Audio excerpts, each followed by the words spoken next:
If you've ever made a New Year's resolution only to forget it by February, you're not alone. We live in a world where change is promised everywhere. New diets, new habits, new morning routines, but lasting change? That's rare, and that's exactly why you're here. Because deep down, you know it's not just about motivation. It's about rewiring how you think, making tiny shifts every day, and building a life that feels good to wake up to. In the next few minutes, you're going to discover the exact mindset and actions that turn temporary motivation into permanent transformation. This isn't about hustle culture or burning yourself out trying to be better. It's about understanding the science of habits, mastering your inner voice, and creating an environment where change isn't something you fight for. It becomes who you are. Tell us where you are watching in the comment. So plug in your headphones, settle in, and let this be the moment you stop starting over and start becoming the person you were always meant to be. Chapter 1. Breaking Free from Old Patterns. The Comfort Zone Trap. Why familiar isn't always safe. You know that warm, cozy feeling of slipping into your favorite old sweater? The one that's a little worn out, maybe even fraying at the sleeves, but it's comfortable, it's safe, it's familiar. That's what life can feel like when you're stuck in your comfort zone. And the tricky thing, it doesn't look like a trap at first. It feels like protection. It feels like home. But if you stay in it too long, it quietly starts stealing your potential, your excitement, and the fire you didn't even know you had. The comfort zone whispers to you, don't risk it, don't change, you're fine here. And because it's not screaming at you to stay, you believe it. You think, well, this is working, why shake things up? But the truth is, working and thriving are two very different things. Staying in a job you hate because it's stable, staying in a routine that doesn't excite you because it's easy, staying in relationships that feel good enough because they're not bad enough to leave. That's the quiet, polite prison the comfort zone builds. What's worse, the comfort zone convinces you that it's keeping you safe from failure, but really, it's keeping you safe from growth, safe from joy, safe from discovering just how much more life you're capable of living. It's like refusing to explore beyond your neighborhood, because you might get lost. But what if you get found instead? Here's the sneaky part. The comfort zone doesn't just protect you from scary things. It protects you from amazing things too. It shields you from the butterflies in your stomach before a big opportunity. It shields you from the rush of adrenaline that comes when you say yes to something that terrifies you but excites you even more. It shields you from the moment you look in the mirror and barely recognize yourself in the best way because you've grown into someone stronger, bolder, freer. And yes, stepping out feels awkward. It feels like walking into a room where you don't know a soul, or trying on clothes that don't quite feel like you yet. That's normal. Growth never feels as comfortable as staying the same, but it's a whole lot more rewarding.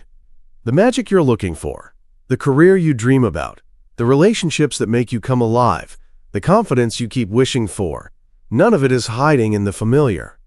It's all waiting in the space you've been avoiding. So here's the quiet truth you need to hear. Familiar isn't always safe. Sometimes it's just familiar. And if you're brave enough to step out, even just a little, you might discover that what feels risky is actually the safest thing you could ever do, because it leads you to the version of yourself you were always meant to become.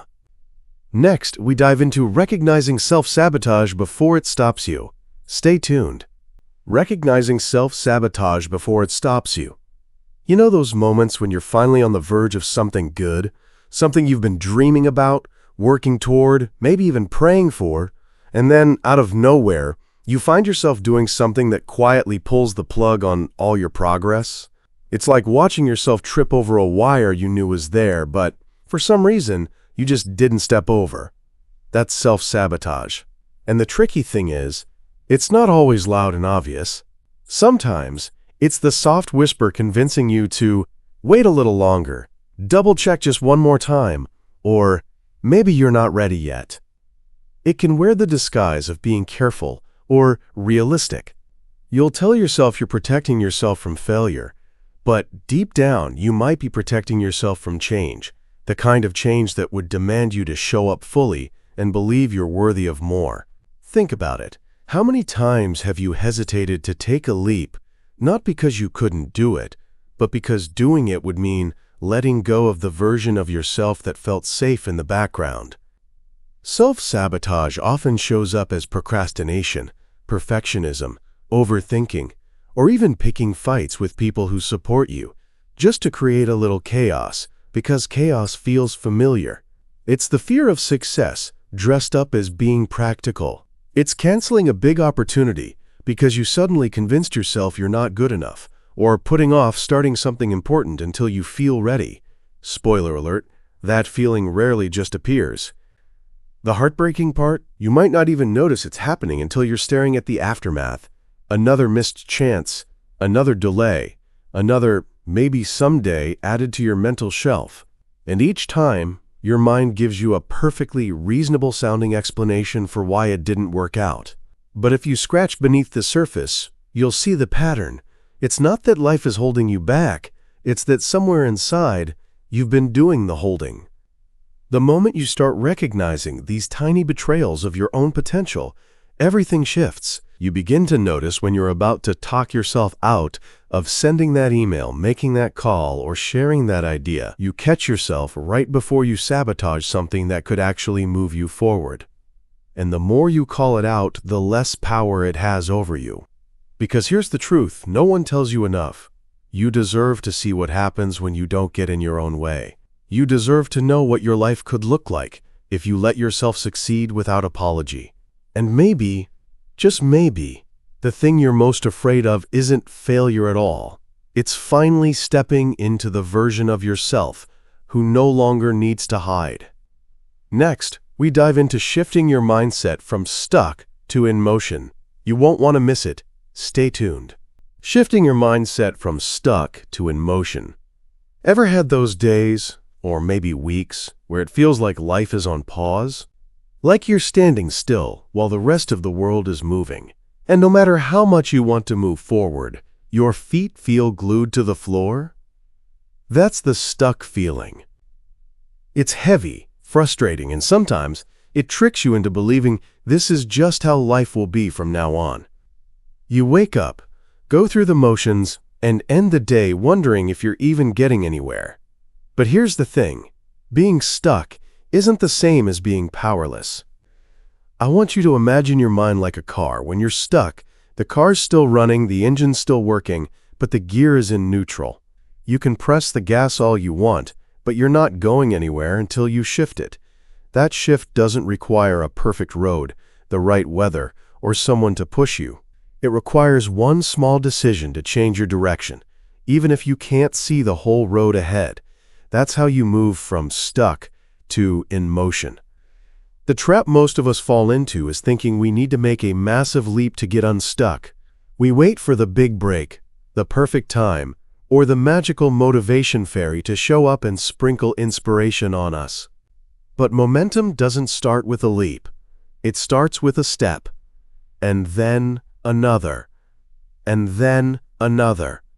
When you're in motion, no matter how slow, something incredible happens. Your perspective changes. Suddenly, what felt impossible starts to look manageable. Think back to a time when you were dreading a task. Maybe it was cleaning your house, starting a project, or even having a tough conversation. You might have avoided it for days or weeks, building it up in your head until it felt like this huge, scary mountain. But the moment you took that first action, just picking up one thing, writing one sentence, making one phone call, the weight started to lift. That's because action is the antidote to feeling stuck. Here's the truth most people overlook. Your mindset isn't fixed in place. It's like a lens. You can change the focus. When you tell yourself, "I'm stuck," your brain looks for proof to support that story. But when you start saying, "I'm moving forward," even in tiny ways, your brain starts to notice progress. It starts to believe you're capable, resourceful, and already in motion. And guess what? The more you believe that, the more it becomes true. If you've been feeling stuck lately, I want you to remember this. You don't have to know the whole plan to start. You just need to do one thing today that your future self will thank you for. Maybe it's sending that email, taking that walk, applying for that opportunity, or even journaling your thoughts. Small steps stack up faster than you think, and before you know it, you're looking back, wondering why you ever thought you couldn't move. You're not a tree. You're not rooted to the same spot forever. You're meant to grow, to shift, to evolve. And motion isn't about speed, it's about direction. Once you start, the road has a way of revealing itself. So if you're waiting for a sign to stop feeling stuck, this is it. Put it in gear. The rest of your journey starts now. Next chapter, we dive into building habits that actually stick. Stay with me. Chapter 2. Building habits that actually stick. The science of habit formation and why most people fail. You know how sometimes you set a goal, you're fired up for a week, maybe even 2, and then poof, the motivation vanishes like smoke? You promise yourself you'll get back on track tomorrow, but tomorrow turns into next week, and before you know it, you're back where you started, wondering why it's so hard to make anything stick. Here's the truth. Most people don't fail because they're lazy or unmotivated. They fail because they misunderstand how habits really work. We tend to think habits are just about willpower. If we want it bad enough, we'll make it happen. But willpower is like your phone battery. It's full in the morning, but every little decision you make drains it. By the end of the day, you're running on 3%, and one tiny inconvenience can make you drop your entire plan. That's why relying on willpower alone is a recipe for burnout. Real, lasting habits are built through systems, not just strength of character. Think about brushing your teeth. You don't hype yourself up every night to do it. You don't watch motivational videos about toothpaste. You just do it. That's the level of automation we're aiming for with habits. The secret is starting ridiculously small. Want to get fit? Forget the hour-long gym sessions at first. Start with 5 minutes. Literally just put on your shoes and step outside. Want to write every day? Forget the 2,000-word goal. Start with 1 paragraph. Your brain loves wins, and those small wins create momentum. But here's where most people sabotage themselves. They go too big, too soon. They try to transform their life overnight, stacking 10 new habits at once, and then wonder why everything collapses. That's like deciding to run a marathon without ever learning to walk. The science says small, repeatable actions, done consistently, are what rewires your brain.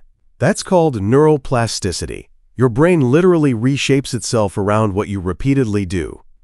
And here's the most important part. Your identity matters more than your outcome. If you want to quit smoking, don't just say, "I'm trying to quit." Start saying, "I'm not a smoker." If you want to exercise more, stop saying, "I'm trying to work out," and start saying, "I'm the kind of person who moves my body daily." Your actions follow who you believe you are. Habits aren't about becoming a different person overnight. They're about showing up for the version of you that's already inside, waiting to be lived out. And the moment you stop thinking of habits as a chore and start thinking of them as a vote for the future you want, that's the moment you win. Because the truth is, the life you dream about isn't built in some magical leap. It's built in quiet, consistent moments, the ones nobody sees but you. And if you can master that, you can master anything. Next, we talk about tiny changes, massive results. The power of the 1% rule. That's where everything happened. You can't avoid to miss it. Stay with me. Tiny changes, massive results. The power of the 1% rule. Imagine this. You wake up tomorrow and decide to do something just a little bit different. Not a huge, life-altering decision. Not quitting your job, moving to another country, or suddenly changing everything about yourself overnight. I'm talking tiny. So small it almost feels laughable. Maybe you drink 1 extra glass of water. Maybe you read 2 pages of a book instead of scrolling on your phone. Maybe you take the stairs instead of the elevator. Tiny, right? Now here's the thing most people don't realize. Those tiny choices are like drops of water hitting a rock. At first you barely notice a change. But day after day, week after week, year after year, those drops slowly carve a path, shaping that rock completely. That's the 1% rule in action. The idea that improving just a little each day, literally by 1%, compounds into something extraordinary over time. The problem is, our brains love dramatic change. We want the big win, the grand reveal, the overnight transformation. That's why gym memberships spike in January, but parking lots are empty by March. We underestimate the boring, unglamorous power of small steps because they don't feel instantly satisfying. But here's the twist. Tiny changes are actually the most powerful changes because they're sustainable. They don't rely on hype or adrenaline. They quietly rewire your habits without overwhelming you. Think about it. If you improved at something by just 1% every single day, you wouldn't just be 365% better after a year. You'd be nearly 38 times better, thanks to the magic of compounding. It's like planting a seed. You don't stare at the soil waiting for a tree to appear the next morning. You water it, give it sunlight, and trust that with time, roots are growing deeper, even when you can't see them. And here's the best part. You don't have to feel ready to start. You don't have to wait for Monday or for the perfect conditions. You just have to take the smallest, easiest next step you can. Because success doesn't happen from one giant leap. It happens when those tiny, almost invisible choices pile up until one day, people look at you and say, "Wow, you've changed." But you'll know it wasn't sudden. It was your quiet, daily commitment to being just a little better than yesterday. The 1% rule works in everything: your health, your relationships, your finances, your mindset. And once you realize its power, you stop chasing quick fixes and start building a foundation that lasts. The question is, what's the one tiny change you can make today that your future self will thank you for? Because that's where your transformation begins. Small, steady, and unstoppable. Next is how to make your environment work for you, not against you. Let's move. How to make your environment work for you, not against you. Have you ever noticed how much your surroundings silently shape your life? It's almost scary when you really think about it. Your environment, the people you talk to, the things you see, the space you live in, is like an invisible hand, quietly steering your thoughts, habits, and even your future. And here's the wild part. Sometimes it's working for you, but most times it's working against you, and you don't even realize it. Think about it.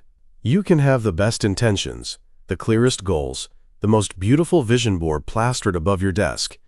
But if your environment is pulling in the opposite direction, you're basically trying to swim upstream in a river with a strong current.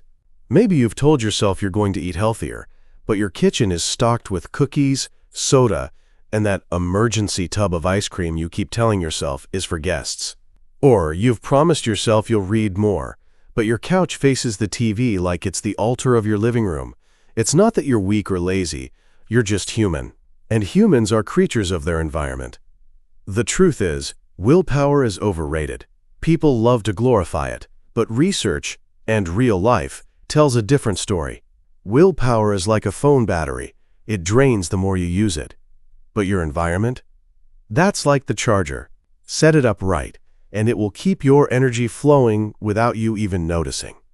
Imagine you wanted to drink more water. You could rely on discipline and hope you remember throughout the day. Or you could put a glass of water on your desk before you start working, keep a bottle in your bag, and make it the first thing you see when you open the fridge. Guess which one works better? The same applies to almost anything. Working out, saving money, staying focused, even building confidence.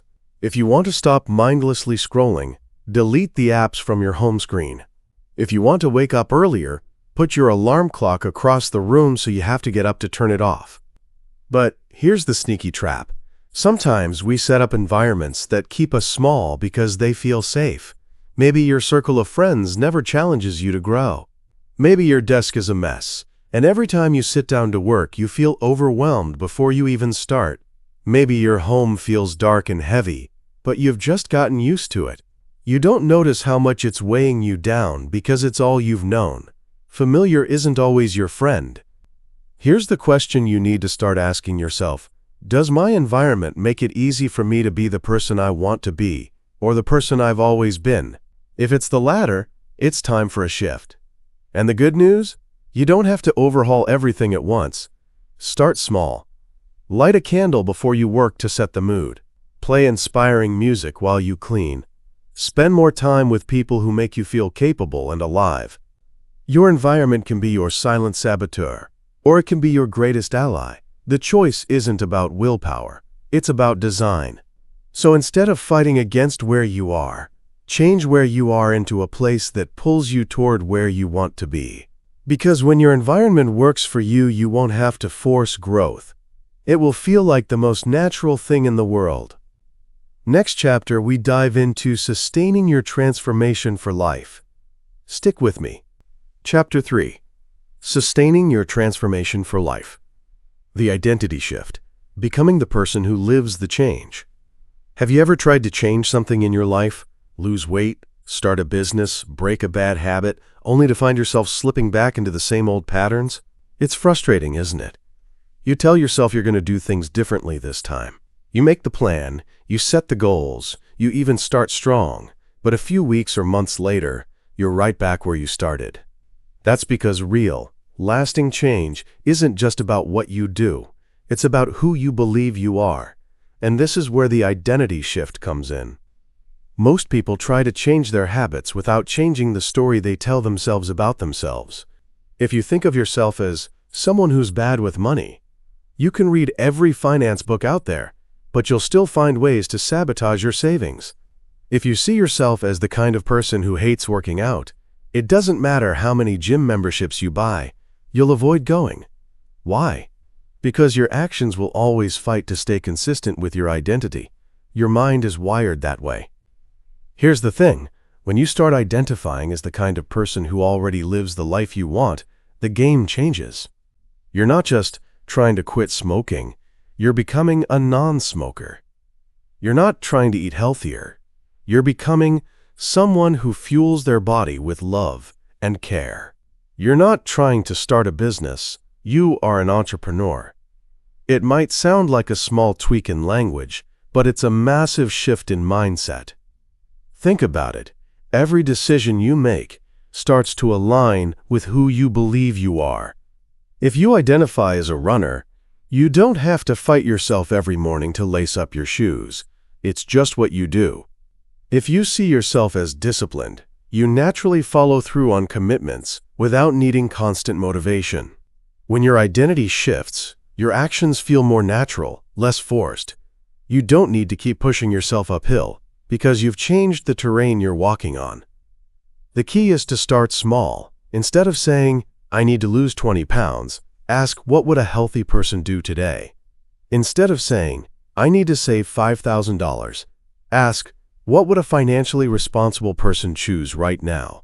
Every time you act in alignment with that new identity, you cast a vote for the person you want to become.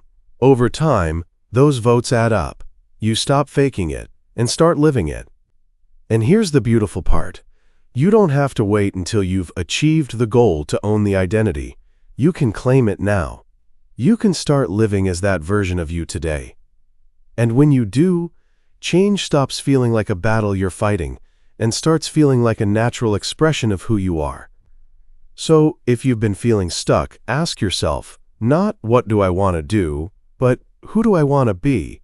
Because the moment you shift your identity, everything else, your habits, your choices, your results, begins to follow. And that's when change doesn't just happen, it sticks. Beating the plateau, how to keep going when motivation fades. We've all been there. You start something new, full of fire and determination. The first few days or weeks feel like magic. You're motivated, you're energized, you can already see the results coming. But then, it happens. The energy slows down. The progress isn't as exciting anymore. You step on the scale, and the number hasn't changed. You've been showing up, but the results feel invisible. That's the plateau, the quiet, sneaky moment where most people quit, not because they can't keep going, but because it suddenly feels like nothing's happening. Here's the truth. Plateaus aren't a sign you're failing, they're a sign you're building. Think about it like this. Imagine planting a seed. You water it every day, but for weeks you see nothing above the soil. It's easy to think, maybe this isn't working, and stop watering it. But under the surface, roots are growing, stretching deep, preparing to hold something strong. Your plateau is the root-growing stage. It's where your body, your mind, your habits are adjusting, quietly laying the foundation for the breakthrough that's coming. The problem is, our brains crave instant proof. When that proof fades, so does the rush of motivation. But motivation was never supposed to carry you all the way. Discipline is what picks you up when motivation takes a nap. This is where you shift from relying on excitement to relying on systems. You stop asking, "Do I feel like it today?" and start saying, "This is just who I am now." One of the most powerful tricks to beating the plateau is focusing on progress you can't measure on a scale or in a bank account. Ask yourself, am I more consistent than I was before? Do I recover from setbacks faster? Is this new habit starting to feel a little more natural, a little less forced? Those subtle shifts are proof that you're moving forward, even when the big results haven't shown up yet. And here's the thing, you have to make it hard to quit. Change your environment so staying consistent becomes the easiest choice. Surround yourself with reminders of why you started. Celebrate micro wins like they're massive victories. And remember, the plateau is temporary, but quitting makes it permanent. The people who get through the plateau are the ones who see it for what it is, a test. Not a test of skill, not a test of talent, a test of patience. Most people fail here because they believe the lie that nothing's working. But the truth? Everything's working. You just can't see it yet. So when motivation fades, don't fight to bring back the same high. Instead, lean into the rhythm you've built. Keep showing up, even when it's boring, even when it's slow. Because those who keep moving when it feels like nothing's changing, they're the ones who wake up one day and realize everything has changed. Next, we dive into celebrating progress without losing momentum. You won't want to miss it. Celebrating progress without losing momentum. You know that feeling when you finally hit a milestone you've been chasing for weeks, or maybe even months? And for a moment, it's like the whole world pauses. You breathe in, you smile, maybe you even do a little victory dance in your kitchen. It's that beautiful mix of relief and pride. And here's the thing, you deserve that moment. You've earned it. But here's where many people unknowingly trip themselves up. They get so comfortable basking in the glow of their progress that they forget the journey isn't over yet. It's like climbing a mountain, reaching a stunning viewpoint halfway up and thinking, "This is good enough, I'll just stay here." But deep down, you know there's more to see, more to experience, an even greater view waiting for you at the top. The danger isn't in celebrating. It's in letting celebration become a full stop instead of a comma in your story. I've seen it happen so many times. People set a goal, hit it, and then slip right back into the very habits they worked so hard to break. Not because they're lazy or unmotivated, but because progress can make you feel like the job is done. But real transformation? That's not a single win. It's a lifestyle you keep choosing over and over again. Here's a mindset shift that changes everything. Instead of seeing progress as the finish line, see it as a checkpoint. A moment to recharge, reflect, and remind yourself why you started in the first place. Give yourself permission to feel proud, but also ask, what's my next step? How can I build on this momentum instead of letting it fade? Think about athletes. They don't win one game and then retire on the spot. They celebrate, yes, but then they're right back to practice, training harder, refining their skills, and aiming higher. They know that staying in motion is what keeps them great. The same is true for your personal growth. Momentum isn't a luxury. It's the lifeline that keeps you from slipping back. One powerful way to keep going is to make your celebrations fuel your next move. If you've just lost 5 pounds, don't celebrate by eating the exact food that derailed you before. Instead, buy yourself a new outfit that makes you feel amazing. or treat yourself to a spa day that reinforces your self-care journey. If you've just saved your first $500, don't blow it all on a weekend getaway. Use a small portion to reward yourself and invest the rest in something that keeps your financial goals alive. When you celebrate in ways that align with your vision, you train your brain to associate success with sustainable, forward-moving rewards. You create a loop of achievement, right-pointing arrow celebration, right-pointing arrow motivation, right-pointing arrow achievement, instead of achievement, right-pointing arrow pause, right-pointing arrow backslide. Here's the best part. When you keep going after a win, you build something that most people never experience: unstoppable confidence. Not the kind of confidence that comes from proving something once, but the deep, unshakable kind that comes from knowing you can keep showing up no matter what. So celebrate your victories, big or small, like they matter, because they do. But celebrate with your eyes still looking forward, your heart still committed, and your feet still moving. The view from where you are now is beautiful, yes, but just imagine how breathtaking it's going to be when you don't stop climbing. Change is never about a single action. It's about the small, consistent choices we make every single day. It's not about being perfect. It's about being persistent. Think about it. Every habit you've ever formed, good or bad, was built one small decision at a time. That's why lasting change doesn't happen overnight. But it does happen when you refuse to give up on yourself, even when the journey feels slow or messy. The truth is, you already have the power to rewrite your story. You don't need permission, you don't need to wait for the perfect timing, and you definitely don't need everything to be ready before you start. You just need the courage to take the next step, because small steps taken daily lead to massive transformation over time. So today, decide who you want to become, and then start living like that person now. You'll be amazed at how quickly the world starts to shift when you do. And if this message resonated with you, I'd love for you to join our community of growth-minded people. Hit that subscribe button so you never miss the next episode, designed to inspire, guide, and challenge you to keep going. Drop a comment below and share one change you're committed to making starting today.